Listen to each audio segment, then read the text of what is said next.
não só a questão do comunismo, a questão da Rússia, que era um objeto claro, expresso. Nossa Senhora pediu a consagração na Rússia, Imaculado Coração de Maria, com uma condição para que ela se convertesse, a Rússia se convertesse e o mundo estivesse livre desses erros que seriam espalhados depois por todo o mundo, aniquilando nações e subvertendo os povos. De qualquer maneira, isso aconteceu dentro do concílio. Dentro do concílio, não dentro do concílio, como concílio, mas dentro dos conchavos, das tratativas de forças ali. E nós hoje temos uma ideia bastante clara e bastante fundamentada do que realmente aconteceu. Com isso vieram os ortodoxos, que não eram ortodoxos, porque muitos deles serviam ao comunismo na Rússia, pelo menos para sobreviver.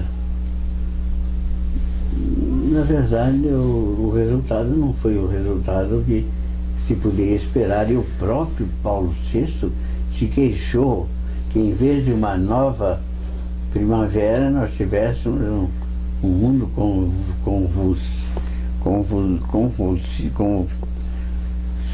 subvertido, e a fumaça de Satanás começasse a entrar na igreja por uma fenda oculta, começasse a criar dentro da igreja como uma anti-igreja.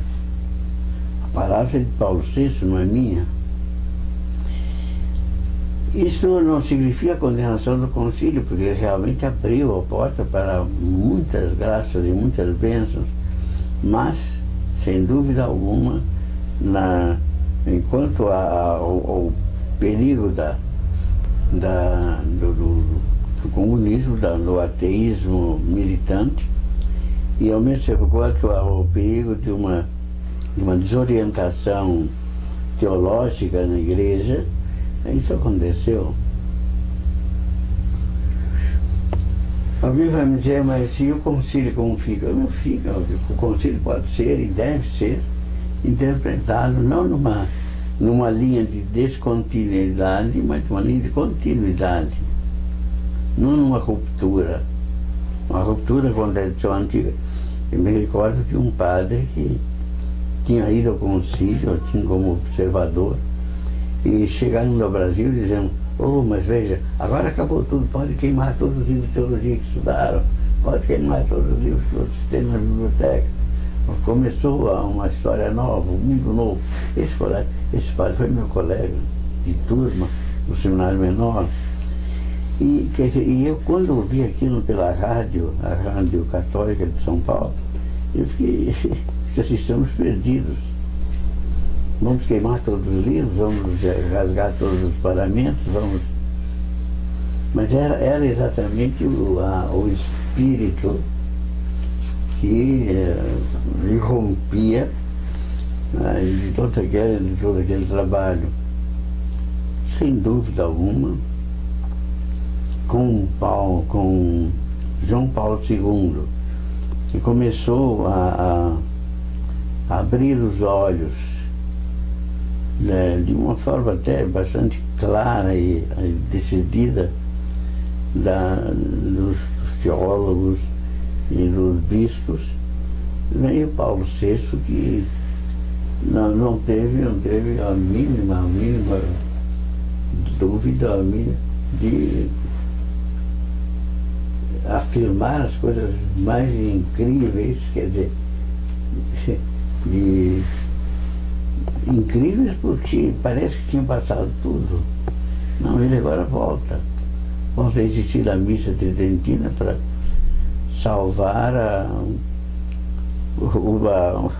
o sagrado que foi comprometido por tantas inovações e tantos destemperos litúrgicos. E,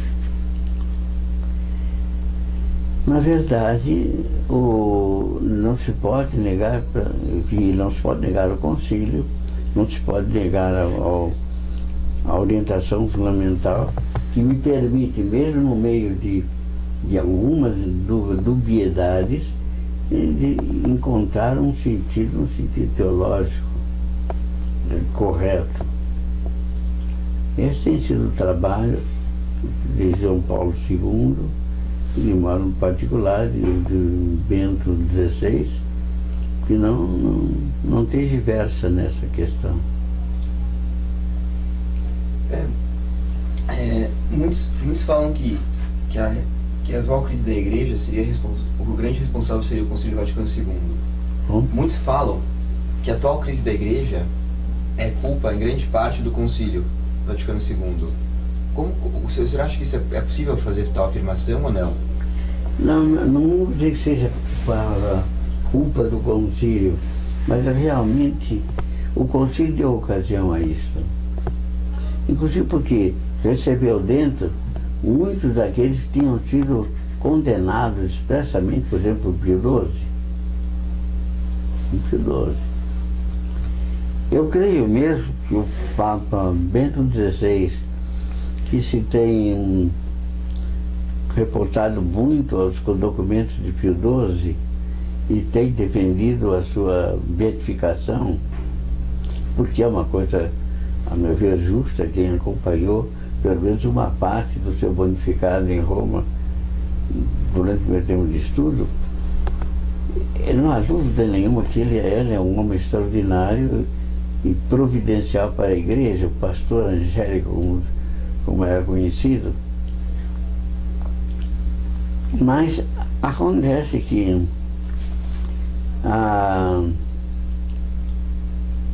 por ocasião do concílio, então houve muitos destemperos, e aqueles que estavam fora e tinham sido inclusive condenados expressamente por Pio XII, voltam ao palco da Igreja para discutir e defender as suas posições. Não é o caso de querer rememorar alguns pronunciamentos que foram lamentáveis, porque afinal de contas o concílio não vale as discussões internas, mas a produção final, mesmo que seja aparentemente, em alguns casos, em dúbia, mas então tem que ser interpretado segundo a tradição. Porque não houve uma modificação do doutrina da Igreja. No direcionamento disciplinar ou mesmo teológico pode ter acontecido, mas não da parte do concílio oficialmente. É curioso, isso já lembrava um cardeal francês. Não podemos ficar pensando no que foi dito no concílio, ou que foi dito do concílio, porque disse muita coisa imprecisa e errada. Mas o que o concílio disse, vamos pegar o texto do concílio e temos de interpretá-lo segundo a hermenêutica da Igreja, que continua a sua tradição até a consumação dos séculos. A doutrina, nos seus fundamentos, não pode ser mudada. E o que aconteceu foi que a infiltração da filosofia moderna, toda relativista ou panteísta, ou contra a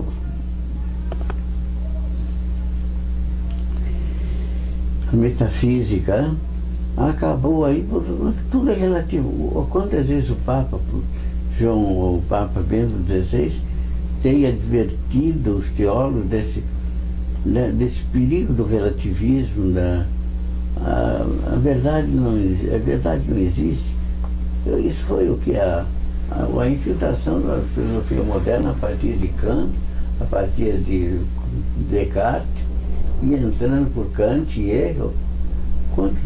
Quantos teólogos no fundo eram hegelianos e não eram tomistas, como é pedido no Concílio Vaticano II, o Concílio Vaticano II fala de Duce Santo Toma, sobre a chefia de Santo Tomás. E, no entanto, hoje ele acaba sendo agora lentamente recuperado, mas lentamente e com muito esgar irônico. E então é necessário que a gente possa interpretar o concílio não pelos seus lados incertos, mas pela tradição da igreja que continua perene. Eu gostaria de falar um pouco sobre a questão, voltando sobre Fátima. Você havia comentado sobre Pio XII, né? O então cardeal Eugênio Pacelli, né, disse certa vez que na mensagem de Fátima, a mensagem da Santíssima Virgem, alertava para o perigo de uma possível mudança do culto da igreja, que no caso seria a reforma litúrgica. O senhor havia dito que Fátima já tinha falado um pouco do Concílio Vaticano II. O senhor acha possível ela ter também comentado sobre o perigo de mudar o culto da igreja? O culto da missa? Não, essa primeiro é uma verdade, uma tendência que aconteceu. Nós passamos a deslocar o centro da liturgia, que seria Deus, e colocamos aí o homem, né? Bem, foi coisa que já o cardeal Ratzinger dizia. Nós temos o sacerdote não é mais aquele que está ali em nome de Cristo e oferecendo ao Pai o seu sacrifício pela salvação da humanidade, mas é o showman, quer dizer, é um anunciador de televisão. Ele é o centro, não é? E isso foi alguma coisa perigosíssima, porque cada um se achou dono da liturgia e os desvios foram lamentáveis. Naquela revista francesa que começou a ser publicada durante esse tempo, A Igreja e o Mundo, há coisas que não sei como explicar, ou até que ponto chegou a subversão da liturgia. Uma vez que ali era o sacerdote, no fundo, era o liturgo máximo. E cada um começou a fazer aquilo que queria. Na França houve casamentos que foram feitos assim com um leito nupcial em vez do altar. Aquilo seria uma forma de tornar assim a graça concreta diante de todos. Mas que é isto? E outras coisas, por exemplo, a introdução, por exemplo, inclusive, de ritos, de religiões completamente negadoras do cristianismo, entraram na igreja. Os excessos litúrgicos, claro, aos poucos muitos foram corrigidos, mas muita coisa ficou. Depois da própria catequese, quem pensa no catecismo holandês hoje? Por exemplo, vamos ler o catecismo holandês, que na edição brasileira se recusou a publicar as correções que Roma havia dado. Depois de muito trabalho, aceitou publicá-los como um anexo ao catecismo, como se a gente precisasse tomar o veneno antes para poder depois receber o antídoto. Mas isso aconteceu, no entanto, com o catecismo holandês, Schillebeck e outros, acabou sendo imposto praticamente em todo lado. Não havia seminário nenhum, não havia seminário que não tivesse o concílio holandês ali, solenemente na biblioteca, e desgraçadamente na mão de cada um dos alunos. Alguns resistiram, mas de qualquer maneira, aquilo já foi então uma demonstração clara do que estava acontecendo, inclusive por obra de homens que entraram e trabalharam no Concílio Vaticano. Felizmente as coisas vão sendo depois superadas, como aconteceu durante toda a história da igreja. A história da igreja não é um conto da carochinha, nem é um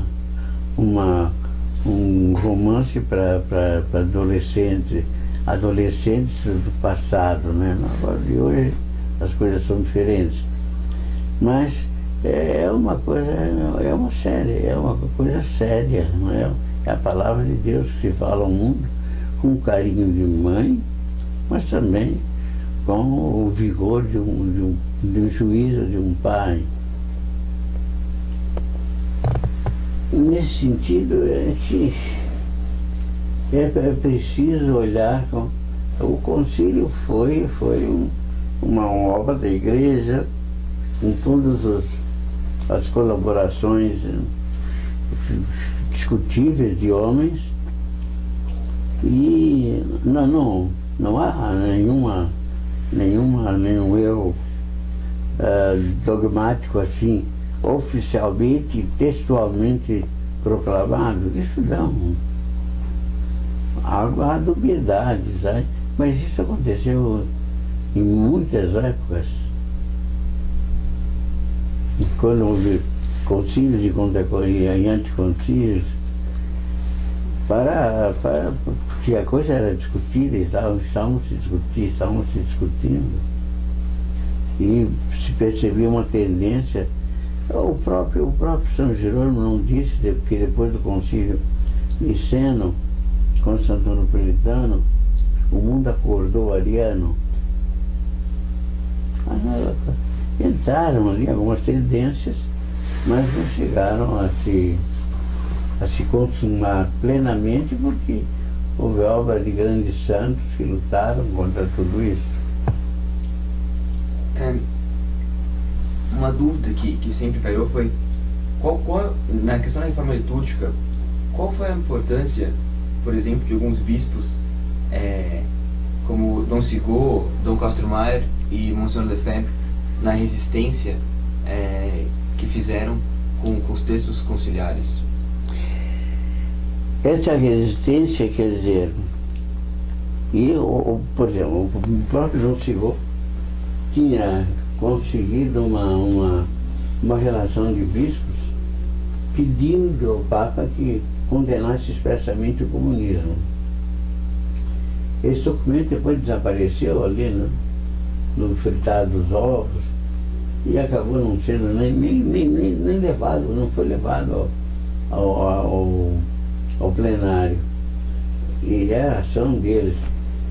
Alguns que estavam ali vigilantes, não só o cardeal de Gênova, alguns cardeais bastante conhecidos, mas havia também a influência e a pressão de outros que não se conformavam com isso.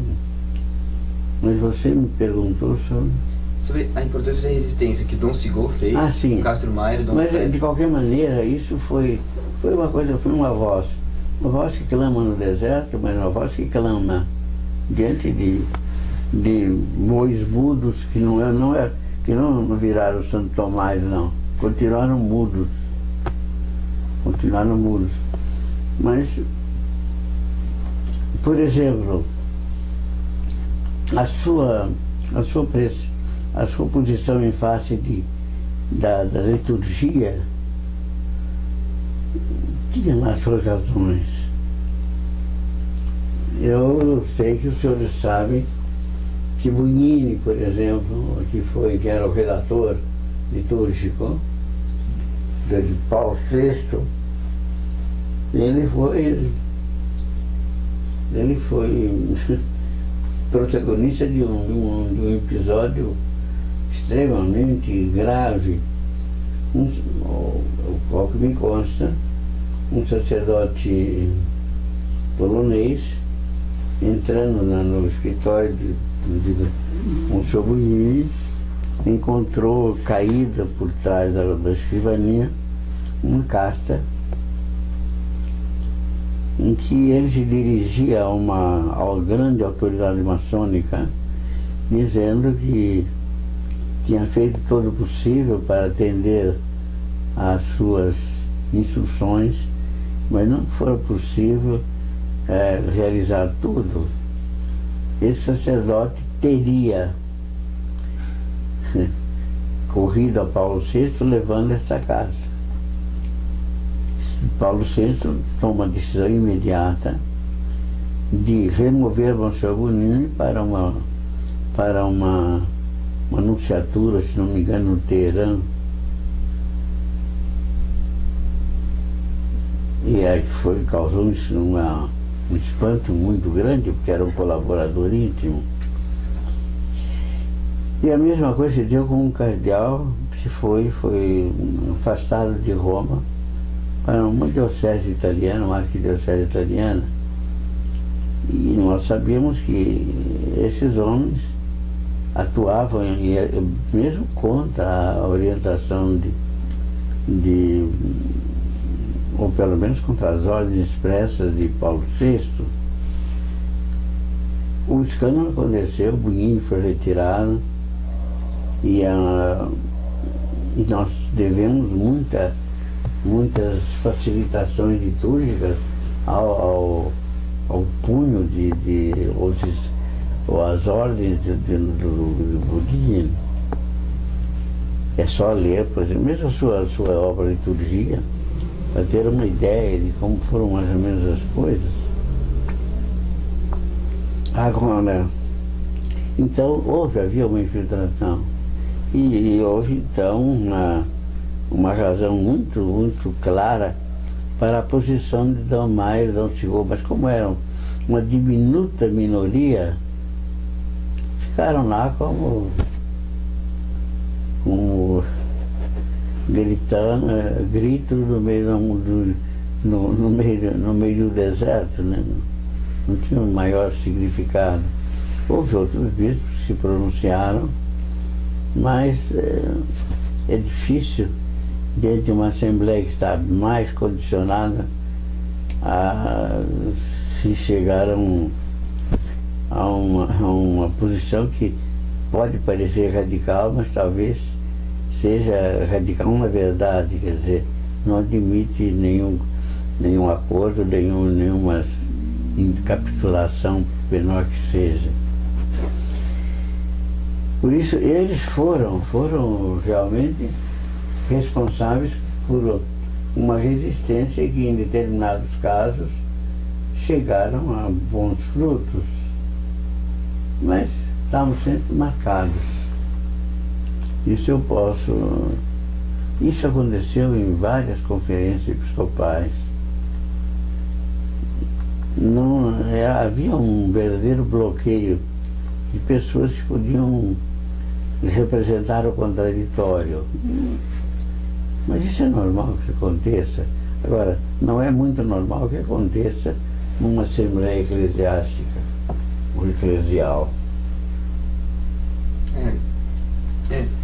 E, por exemplo, em relação a Monsenhor Bugnini e a reforma litúrgica, todos na Cúria ficaram sabendo dessa possibilidade, das indicações que pareciam que ele realmente tinha um contato com a maçonaria, se não fosse maçom em si, tinha uma amizade com muitos maçons.